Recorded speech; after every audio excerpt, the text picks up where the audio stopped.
Hey, how you doing? This is John, and welcome to John's Long Box. Today we're looking at Before the Watchmen, the Silk Spectre. This is issue 3 of 4. A little disclaimer: when I first found out that they were making Before Watchmen comics, with that Alan Moore and everything, I was outraged. I'm a big Alan Moore fanboy, so let's get that out of the way. Alan Moore and I disagree on a few things, but overall, I love his comics. I think he was the best thing since sliced bread, and sliced bread is delicious, especially with butter.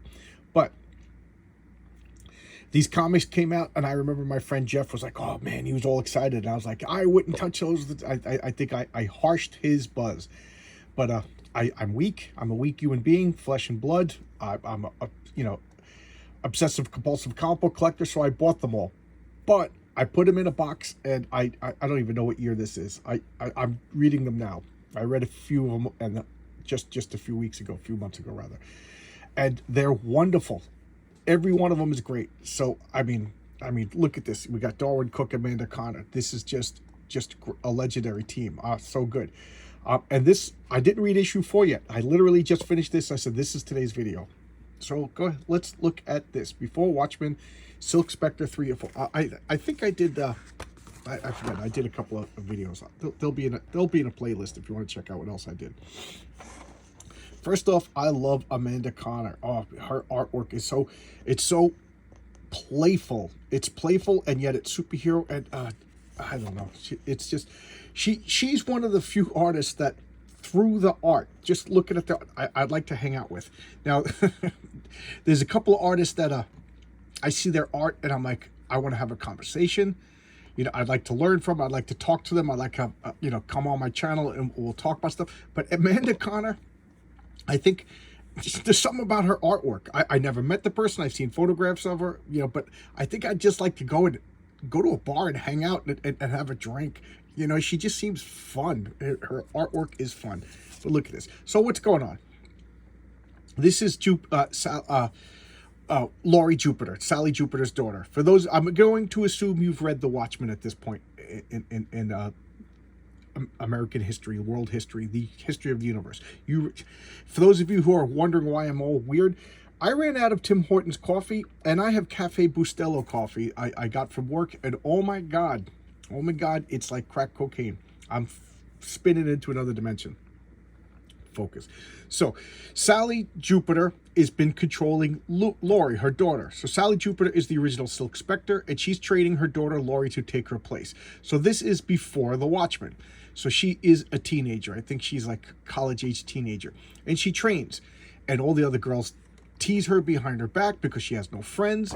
They tease her because her mother is a slut. Everybody knows her identity is public. And this one boy, Greg, likes her, and Greg's a good guy. He's just a good, sweet guy. He knows who she is. Guys tease him about dating her, but he is in love, and they are like a good couple. The problem is they're both young and stupid. So, but he's a good guy. So what happens? They move to San Francisco, hippy dippy times, free love, free drugs, everything, and they meet Guru Steen. And Guru Steen is like a supervillain. He's like a Lex Luthor, Allen Ginsberg. I think it's just such a wonderful concept. I'm mad I didn't think of it myself. And he's given them all like acid, the drug acid. And what happens is once you come down from it, you want to buy things. So he's gonna spread this drug throughout the youth of America, where the kids grow up to be like super capitalists. Like they have no impulse control. They want something, they buy something, and she's the only one who knows about it. So that's the backstory. So now they're tripping. They take their drugs. They went to a party. She didn't want to take the drugs, but she took a sip of water, and that was laced with the LSD. So, she's a little naive, you know what I mean? She's not really good with like interacting with people because her mother keeps her training. Her mother is smothering her, and that's a big subplot in the comic. So now she's tripping. She's thinking about her bird. Oh no, is my mom feeding the bird? What's going on? And then the bird's like, you can't run home to daddy. And now she's imagining in her mind that Hood Justice is her dad, but she's starting to realize that it could just be like anybody because her mom was that kind of girl.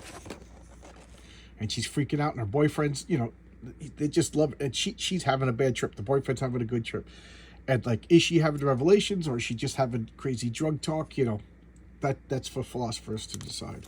But I just love this playful art, and this color is awesome, awesome. So now she's talking to like physical representations of like the past men in her lives, like the mother's boyfriends and things. These are her friends passed out. That's Greg over there just enjoying, and she's second guessing everything. Now she's starting to accept it all when it transforms into her mother. Bad trip intensifies, and now we get back to Sally Jupiter. Sally's on the phone with Hollis, the Hooded Justice, and Laurie's been writing to Hollis, telling her, I'm okay, just let mom know that I'm okay, blah, blah, blah. And she's like, why is she writing to you? And Hollis is like, because you smother her. She's running away from you. You didn't give her an inch. So you got to let her play this out and she'll come home. And she's like, that's your advice? Just let it play out. And she's like, well, since you can't do what needs to be done, I got to make a call to somebody else. And he's like, oh no, don't do that. He's like, yep. Goodbye. So she's freaking out. She's overreacting, and she's taking the nuclear option. If you read The Watchmen, you should know where this is going. And I actually got the chills when I read that. So Hollis is talking to the dog. He's like, I guess I got to intervene, and he's going to San Francisco. Remember, he lives in Queens, I think. So now she's in bed with her boyfriend. There was like a big old LSD party at the house, and she's just hungover now. She didn't mean to take the drug. That has got to be the worst thing when you weren't even ready to do LSD and then somebody doses you. So now she's talking to the boyfriend. He's drooling. He's freaking out. Next scene, she's in the hospital, and she's saying, I'm sorry. We have this open relationship where they see other people. They have this relationship where they're very open with each other, but she didn't tell him that she's the Silk Specter. He knew her mother was the Silk Specter, but she's going out at night and doing Silk Specter stuff. And he's like, oh, really? Can I be your sidekick? He's a good guy. So the doctor's like, you got to go home. And her friend is good. That's one thing I like is like good people, but they're naive. So her boyfriend's arrested by the police for throwing the party, and she doesn't know what to do. So she's waiting for him in the hospital, and they're going home. And now she's like, I'm going to deal with this Goosteen, but first I got to get boots. So she goes to the boot place, and what does she do? The guy's closed. Look at this. Just glorious artwork. Glorious artwork. She smashes in the window to buy the boots. And she freaks out a little bit because why? She realizes that she knows the secret of the drug. She knows that it's all about making people lose their inhibitions to buy stuff, So she's like, oh, it's affected me. She broke in to buy stuff, and now she's dressed as Sally Jupiter. And now we have Greg. What's going on with Greg? He's being tortured. Well, not really. He's being threatened to be tortured. And he's like, where's Laurie? You know who I am. And ta-da, it's the comedian. So the comedian has the boyfriend tied up down in the morgue. And he's like, listen, you like to do drugs? You like to give drugs to teenage girls?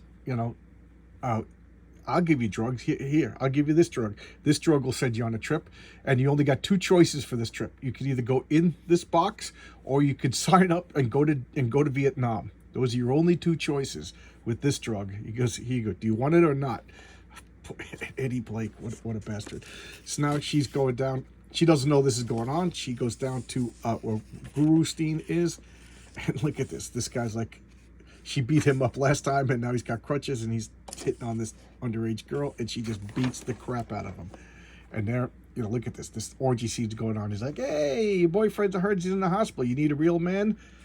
I love the face. Amanda Connor is just so fun. He just beats the crap out of her. Now, I know what you're going to say. Oh, young girl beat up. This guy's just a jerk. He's just a drug-taking, hedonistic jerk. He's not, and he's not even the main bad guy. The main bad guy is his agent. So, he's the celebrity. He's got an agent. The agent is the actual bad guy right there. So, her beating him up. She's been training her whole life, and he just takes her by surprise. He's probably high and stoned. And now we got the two female bodyguards coming out, and she's just like, I'll kick your ass. She threatens him. He listens to him, and now we got Greg, and here he is. He's like, it's not enough for you to go to Vietnam. You got to break up with her. Here, I wrote a letter. You got to copy this. He's like, I'm not writing this. And he just starts shoving his face into the morgue, and he's like, you're a effing bastard, And now She's at home.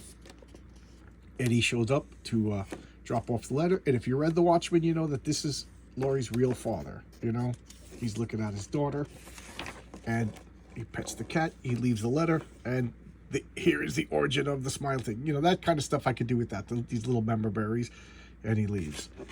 She wakes up. You know, she's gonna go visit Greg in the hospital when she sees the letter. Da da da. And dear Lauren. And then we have the Crimson Corsair. Believe it or not, I haven't read this because you have to read this in chronological order of the comics coming out for it to make sense. So I've just been buying, I bought all of the before Watchmen's, and I've been reading them as miniseries. So this is just jumping around. So I just gave up on it. And then a memorial to Joe Kubert. And here we got the editorial. So let's look at the edition, 2012. And I guess the credits are on the cover. Darwin Cook, Amanda Connor. Did I skip over the credits? Well, we know who. Darwin Cook. I first became aware of Darwin Cook with The New Frontier, but he did other stuff before that. Word on the street is that he was an advertising executive, and he got tired of it, and he wanted to, get his comic book urge satisfied. And the guy has a small output of comics. He's like Dave Machiavelli, small output of comics, but everything he did is absolute gold. Just I think a phenomenal talent. And then he died. He died. I think it was cancer, cancer, right? Amanda Connor's still with us. She's married to Jimmy Palmiotti, kind of a goofball, if you ask me. A very good artist, kind of a goofy guy. I see him on Twitter saying stupid things. But Amanda, I don't know. She just seems fun. Good for you, Jimmy. You scored well. All right. This is Before Watchmen number 3. I don't know how it ends. The next issue could torpedo, but I trust this team. I thought this was excellent. I really liked it. And tomorrow is Sunday Comics. Now I'm going to my brother bought a house out of state, and he's inviting us all up for a barbecue. So I might stay at my brother's house overnight. And if that's the so I'm going to I'd like to do the Sunday Comics. So I'm going to do what I did a few weeks ago. I'm going to pre-record Sunday Comics and then schedule it so it's released live. So you can watch it live. You can even comment in the chat, but I will be at my brother's house. It's a good read. Last time was a wedding. This time is a big barbecue at my brother's house. So the barbecue's at Saturday, but it's like a 3-hour drive. So I'm not gonna make it home in time. And even if I am, I'm gonna be too crazy to do a Sunday Comics. Okay, so I'll see you Monday with Monday Music. Okay, all right, bye bye.